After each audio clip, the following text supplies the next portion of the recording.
Welcome to the Career Studio, a USU career services podcast that helps you navigate your career path. Thanks for joining us for our Friday face-to-face episode. I'm Marissa Armistead, your host, and I'm so excited to have Keeley Bierwolf here with me today. Welcome, Keeley. Thank you for having me. Absolutely. Keeley earned her bachelor's degree in psychology from Weber State University in 2011. Keeley currently works as a program coordinator for Volunteers of America, Utah's Amplified Mentoring Program. Previous to her current role, she has served in several other service-oriented roles, including program director, program manager, and community outreach representative for the Christmas Box International, a nonprofit based in Salt Lake City. She also worked for Primary Children's Hospital as a critical care technician. So, Keeley, as a fun fact, you mentioned that you currently are in USU's social work program, earning your master's degree. So a master's degree is a huge, huge undertaking. So I'm curious to learn about what led you to that decision of going back to school. Yeah, it is a huge undertaking, but I'm loving it. It is awesome. I have known for a while that I wanted to go back and get my master's, and knew also that I love the field that I'm in. And so knowing that I love where I'm at, but being able to have more opportunity to do different things, I knew it was time to go back to school. So yeah, I'm in the graduate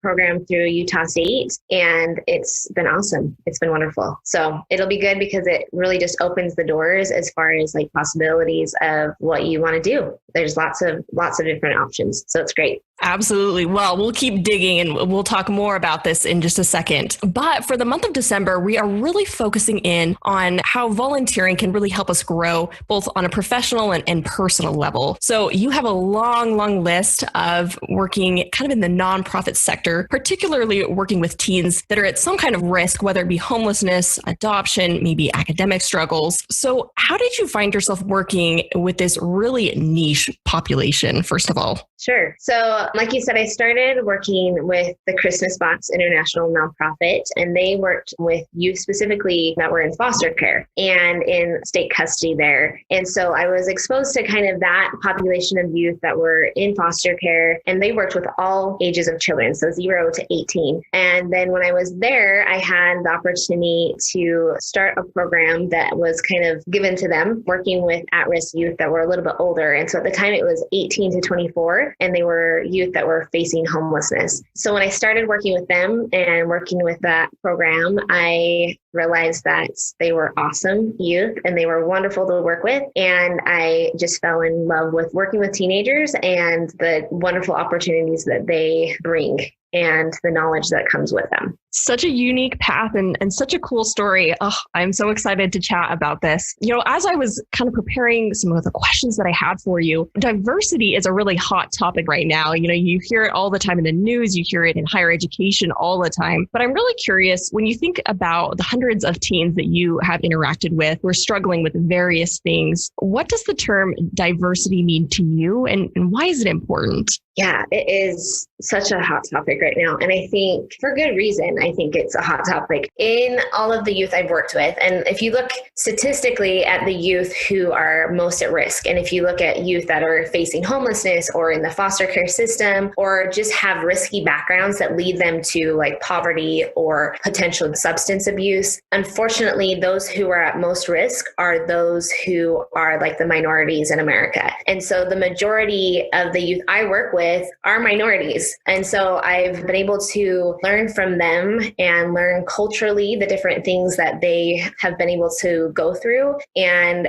I think it's that balance of recognizing like I'm a white cis woman and recognizing that I don't necessarily understand their perspective completely, but I can listen and learn. And I think that's the biggest piece and advice that's ever been given to me is learn from that diversity and try to understand from their perspective. And I know also like privilege is another hot topic word right now. And I think sometimes people think that it's just like this one simple thing, privilege is, and it's not. It's a complicated thing, and it's literally in every aspect in lots of different ways. And so I think diving into understanding both privilege and what diversity is kind of helps you understand other people's perspectives, and also helps you understand what's going on today currently with all of the different civil rights movements and kind of like the rebirth of civil rights again. And unfortunately, it's not like new, right? It's been going on for a long time, but I think it's very prevalent, and I'm glad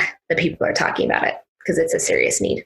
Keeley, I love this idea of listening and learning from that. I just think that's such a key concept. And as I've tried to interact with people that are different backgrounds from my own, I think that has been the thing that has resonated the most with me is just stopping, listening, and trying to learn from somebody, regardless of what their background is, trying to learn from their perspective. So I really appreciate that insight. And I know that all of those teens and kids that you've worked with have probably really appreciated that perspective that you carry. So thank you for sharing that. Yeah, thank you. All right. So moving forward, what have you learned about yourself as you've worked with struggling youth that you maybe wouldn't have learned otherwise without having some of these experiences? That is like a loaded question, I think.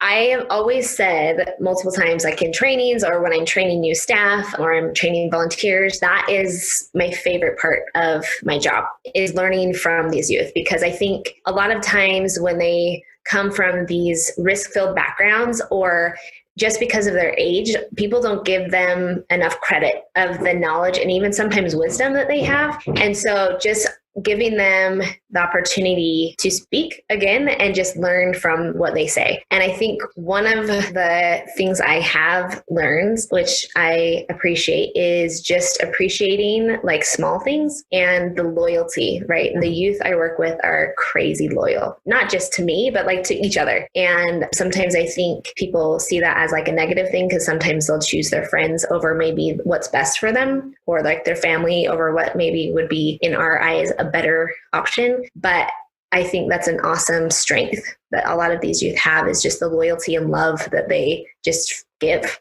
They just give it. And once you show them that loyalty back, like you're in for life, like they will have your back. And I think that's an awesome quality. I love that. Oh, love that so much. You know, so many times on the show, I say I'm getting goosebumps. And this is one of those moments where I'm getting goosebumps. I just know that what you're sharing is really important. So I really appreciate you opening up and sharing these experiences. Okay. So my next question is, looking at this realm of volunteer and service, I'm curious how you've found or you've shaped a meaningful career path. So often in career services, people come to us and say, I want to do something that matters, something that's meaningful. So how have you shaped this meaningful career path through kind of this volunteer service route?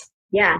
So our program is not solely based, but the main piece of our program is the volunteer piece. And I think another piece that I love about my job is I get to work with those volunteers that are working with us and volunteering their time. And then also the youth on the other side and their perspective and working with the youth one-on-one. I'm always amazed and I just love how many people are willing to volunteer and willing to give their time and go in it full force, because it's the mentors that work with us. It's not like just an easy one-stop volunteer opportunity. They're like diving into someone's life and they're with them in the long run for a long time. I'm just always so impressed by people just willing to give, and they do, and they keep showing up, which is amazing. And I'm always like, but what if they don't want to, what if no one comes? What if no one shows up? And they do, and they keep coming, which I think just reminds me that, especially right now, it reminds me that people are good, right? People,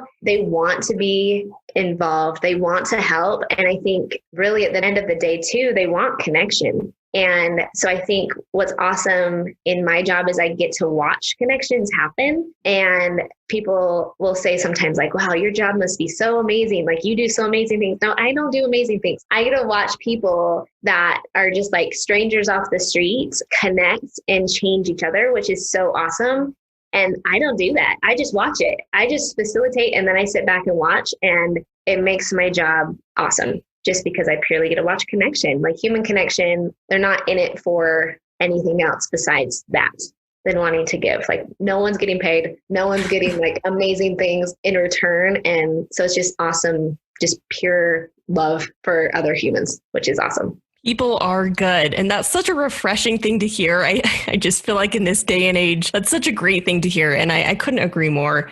Very cool. Well, kind of as a transition, but also kind of connected to that same question, there's often this notion that people have a calling in life, that there is this perfect dream job. And I'm curious, there's lots of different takes on what that means, but do you believe that certain people have these certain career callings? And if so, how does one find one of those callings? I think that's a good and intriguing question. If I look back on my experience and where I was at, I was not planning on being here. If you would have asked me like 10, 15 years ago, if this was what my job would be, I'd be like, no, you're crazy.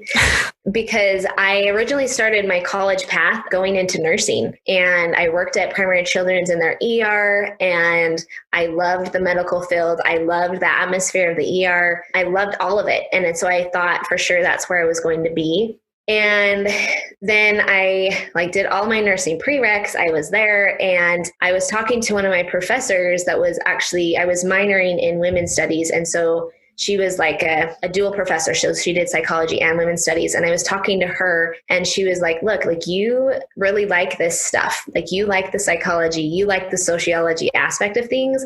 Have you ever thought of looking into that more? And she was the first person who had actually challenged my goal, because I had had a goal since I was 16. Like, this is what I'm doing. I'm doing nursing. I'm going to do this. And I had it pretty laid out, and no one had ever really challenged it. And she did. And so then I was like, well, maybe she's right. Like, I do like those things. I enjoy those classes. I'm good in those classes. I like nursing, but they're hard.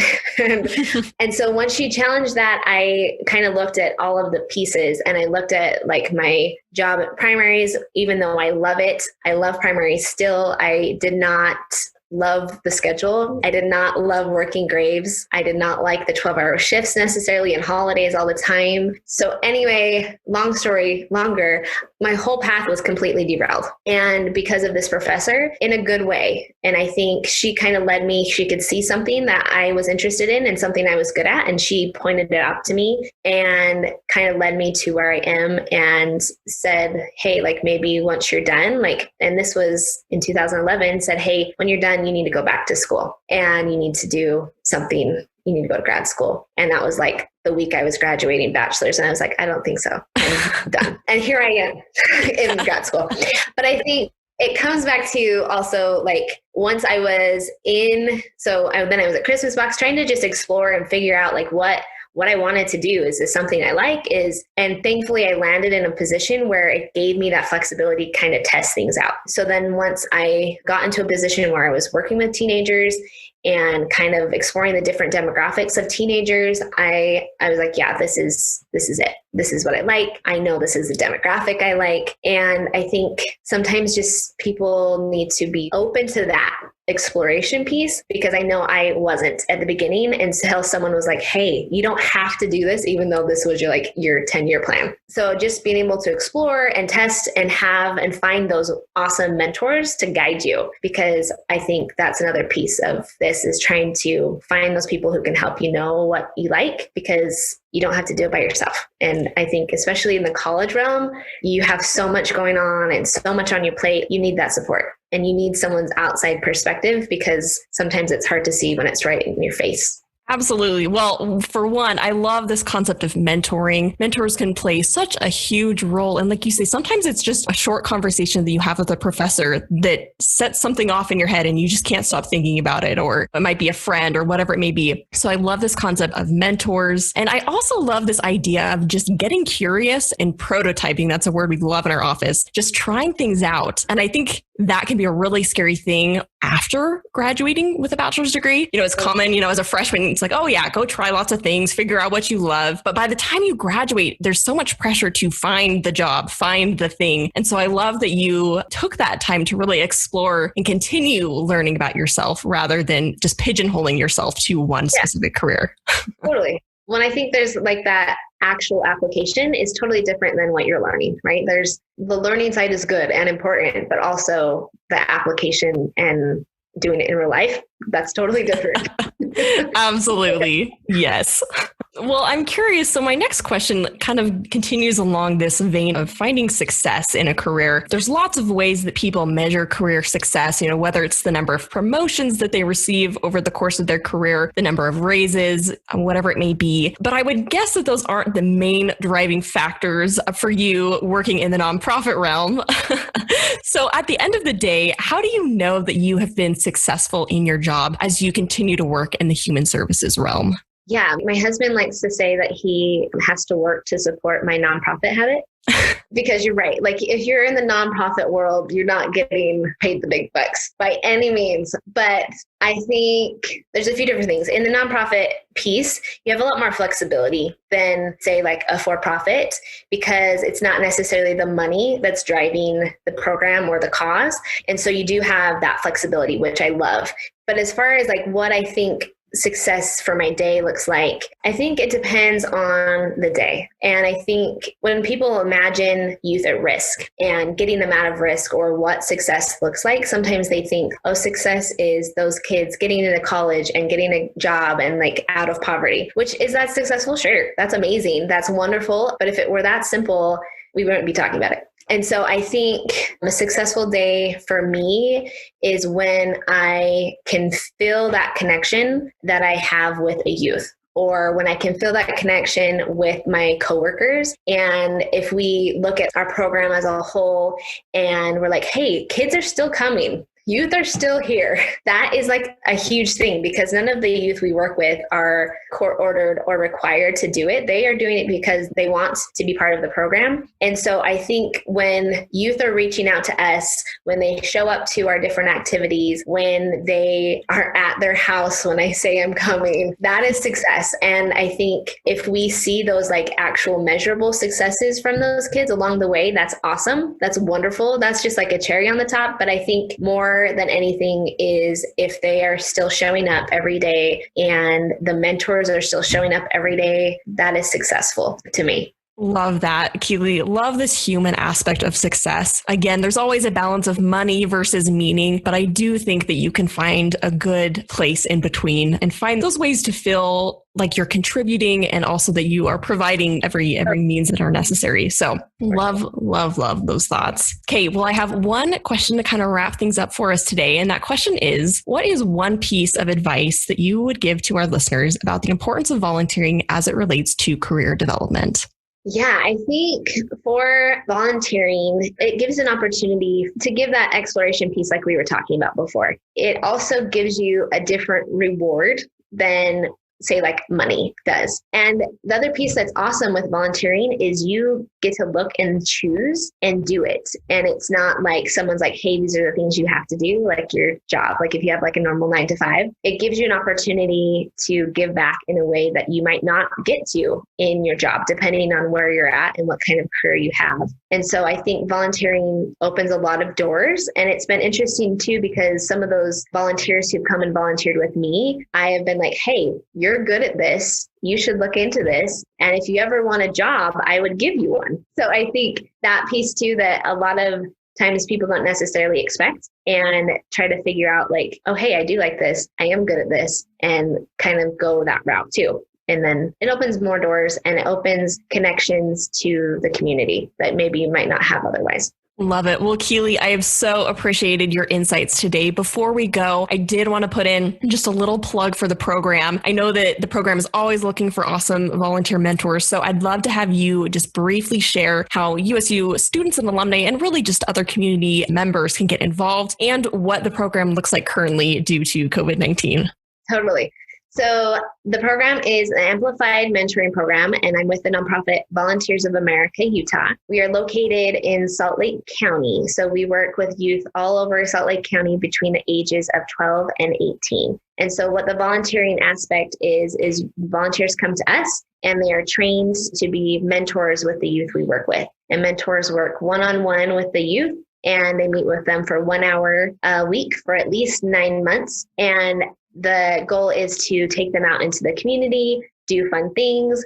We provide an activity once a month with all of the youth and mentors in our program. So some of those activities would be like bowling, or this month we are going to be going to like a movie and all those different things. There's lots of different activities that are out there. And as far as like COVID is concerned, we had to adjust our program a little bit at the beginning. And so we have to, of course, like we're wearing masks, we're doing all of those different things with COVID. And then we kind of just follow the guidelines that are given by the state and the CDC to make sure we're making sure everyone is safe. We do have a little bit of like the virtual mentoring side. So if we're not able to meet in person, we've created a bunch of different virtual games and activities for mentors to do with youth. And so we're trying to be as flexible as we can and still serve the youth that we serve. So we're always looking for volunteers, and we're always happy when volunteers come our way. Great. Well, I have to say on a personal note, I participated in this mentor program. And while I was far from being a perfect mentor, I know that I learned so much.